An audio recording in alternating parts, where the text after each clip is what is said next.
Hey, what's up, everybody? I love the story in First Samuel chapter 17. It's a story about David and Goliath.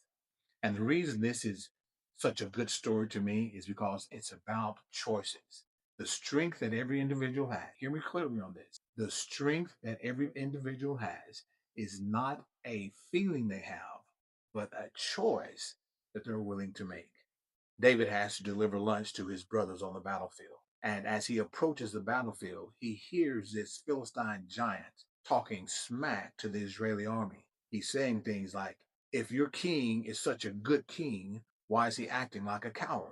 You ever been there? Ever heard things like that? People say things that just trigger other emotions inside of you. They're saying things like, if the Israeli army has so much faith in God, where is he now? I felt like that before. Things are going along so good, and then all of a sudden something bad happens, and you want to know where is God in all of this. So David is a tough guy, and we've all heard that saying, tough times never last, but tough people do. And David is that tough guy, so he has to make a choice. He steps to the front of the army and he says, who is this uncircumcised Philistine disrespecting and calling out the army of Israel, God's army? So David had somewhat of that Kendrick Lamar spirit.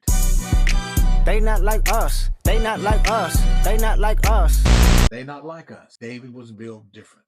I know that if you're like me, you've had some difficult times in life. So sometimes life sucks. Just when you think everything is going good, something bad tends to happen. But if you allow God to use these giants in your life as a way to show the David inside of you, you're going to be able to defeat that giant just like David. So instead of asking God to remove, instead of hoping that this giant will be gone, instead of believing that if you just keep saying, nothing is there, nothing is there, nothing is there, instead of saying these things that don't work, instead, why don't you just think about what God is doing with this giant in your life?